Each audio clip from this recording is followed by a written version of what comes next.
Since we learned Tzedakah is not only in the form of money, I wonder if one is allowed to donate one kidney, part of liver when alive, or cornea after death.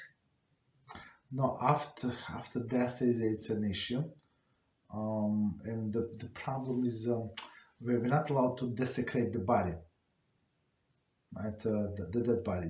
During the lifetime, yes, you're allowed, and it's praiseworthy if you can donate a kidney or part of the liver. That's because how do I know all these things? Because as I said before, we had medical class, so I knew like I learned so much. I mean, for another person, it was like he's in medical field.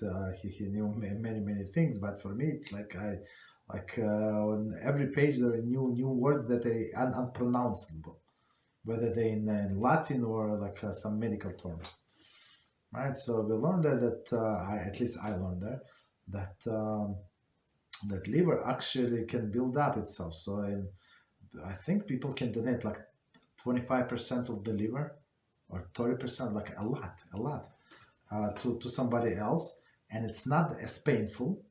It's not as painful, and I'm not sure how it works. So they add to another person, or they substitute this liver by that liver. I don't remember exactly how it works, but it was actually, I mean, amazing for like saving life. This liver cell kidney, for sure, right? As we just recently learned, like how many people die like every day because the line for a kidney transfer in 9 years. 9 years. I'm not sure it was in the United States and worldwide. I don't remember. So, but if somebody wants to donate, so he donates to a specific person. If he wants to donate in general, it's next online, right? So that's the thing. But the cornea is a problem. So again, because we have a different halacha, not to desecrate the body. Right.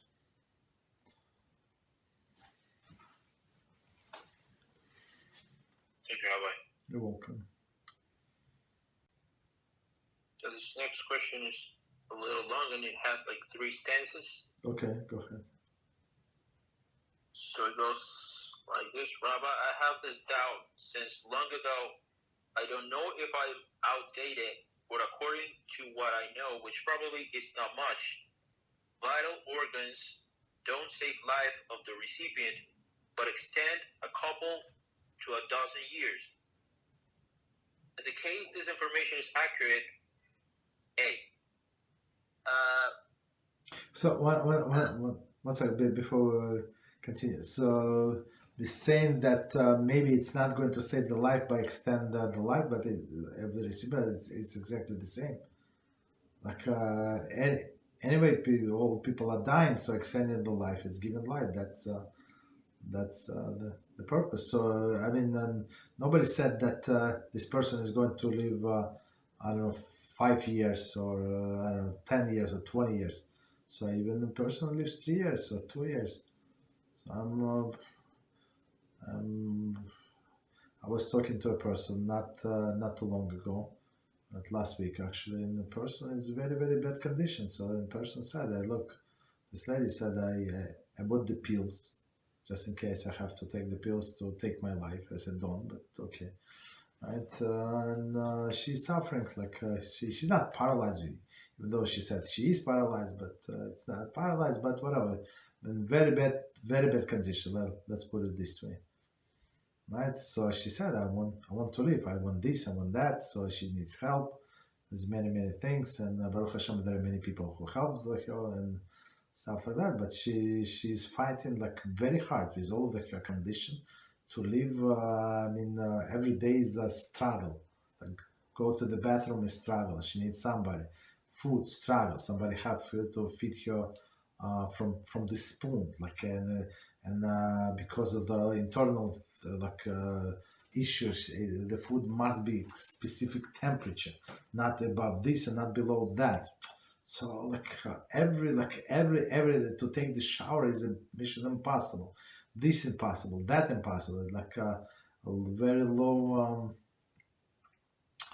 what is it?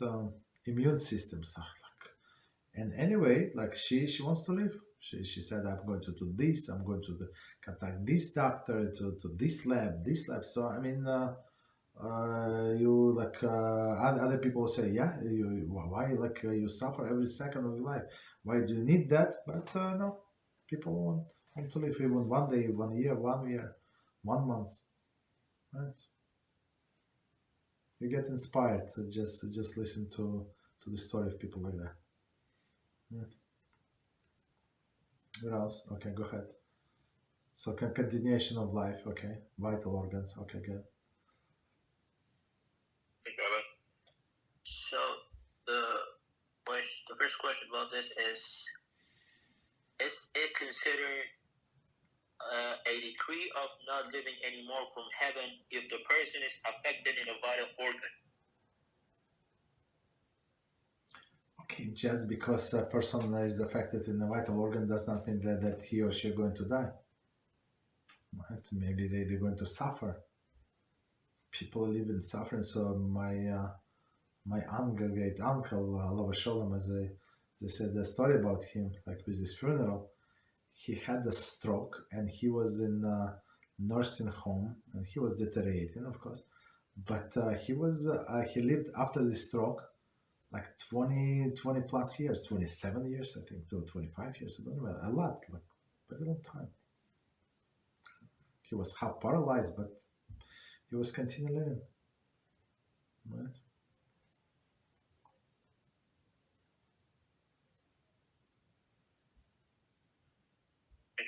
You're welcome. So it's just because something is affected, that does not mean the person is going to die. If brain is working, heart is working. Okay, with all other things, and plus with modern technology, and as we learn in this, at least I learned in this medical class, right? So they can, with dialysis, with this bypassing of the what is it? Digestive system. I learned so much. I said, what does it mean? And they would explain to me patiently. That means that you stick in the tube this way or that way, tubes going into and out of the body. Depends on the condition. So they do the bypasses. It's unbelievable. So and people live. Right. So of course, if it's an elderly person, it's very severe. Maybe he's going to be in the bed. But with other people, they're more or less active. They can talk, they can communicate. Maybe sometimes they go to the bathroom, even to go around. I mean, around the house. But the life does not end just because some organs do not work, especially today. Okay. What else? Continue, please.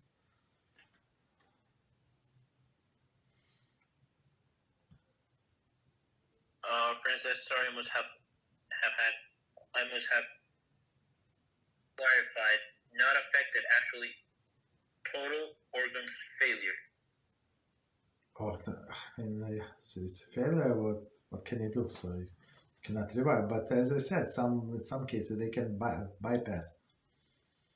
Okay, and do through the equipment, medical equipment.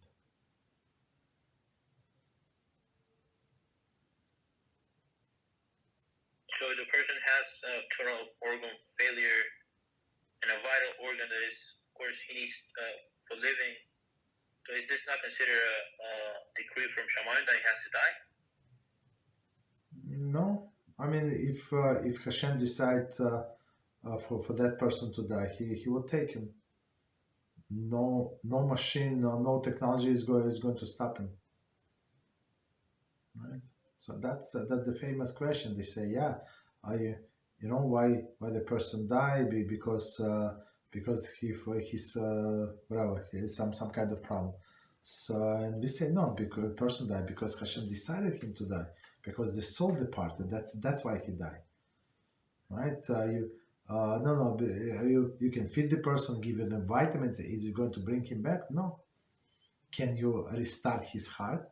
Heart is good. Heart is healthy, right? Let's say, right? All the organs are not affected, right? Something happened, something others, right? Like medically speaking, the person is healthy, but he died. Why he died? They say we don't know, but we say we do know because Hashem decided to take him. You understand? So what does it mean? If Hashem would decide to take it, but he would take him. But if the person continue living in suffering, that's a different story. So maybe he was destined to go to the suffering. Maybe it was opportunity for other people to do Teshuvah, right, and see that person suffer. So the suffering is not only for him, like this lady who was sick. So I reevaluated my life, right, also, right, with other things. It's when you hear about people like that, when you see, when you try to help the person. So I have to understand that it's message for us to do Teshuvah. Right, so nobody guarantee that Chas v'Shalom is not going to happen to another person tomorrow, right? So and we have to be grateful to Hashem that maybe I have this problem, that problem in my life, and 1,000 other problems, but at least I'm not paralyzed. I don't have this the kidney failure, right? And it's 9 years to wait, and they say in the statistic, I don't know, like 80% die without getting to the line, the place in line. Right. So we have to learn from everything that's going on. Go ahead. Thank you, Rabbi. You're welcome. So the next part of this question, we already covered this, but it says, in that case, is it correct to assume it's not a mitzvah to donate an organ? In general, no. We said if somebody like kidney to donate to someone, I mean it's not obligation, but if person wants to do that, and since today is more or less like safe for the donor, as I remember from statistics, like majority of the cases the transfer is successful, right? And usually it does not affect the donor, right? They would live a pretty good life, right? So yeah, we can donate our liver also if it's going to rebuild itself. There's no problem. Or another thing we've actually learned in that class is about bone marrow.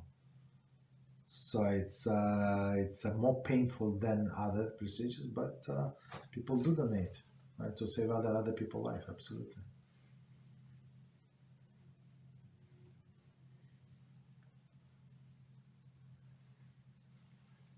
Thank you, Rabbi. You're welcome. So our friend says to clarify even more the core of the question.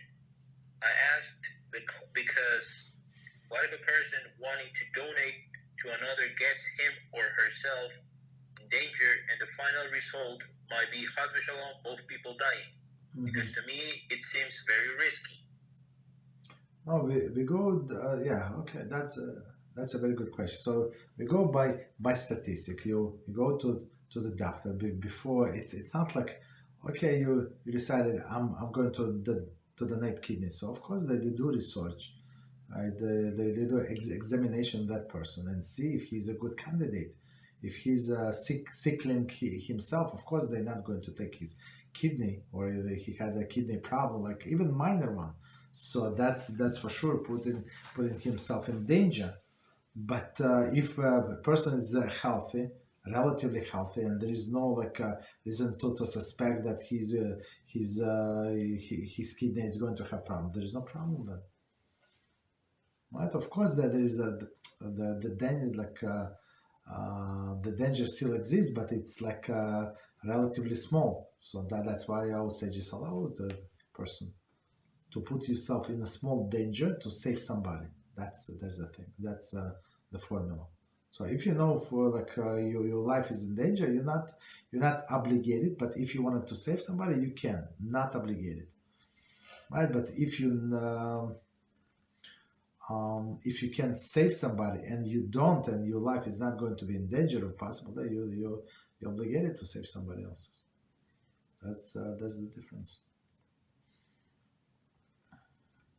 Okay. What else? Thank you, Rabbi. You're welcome.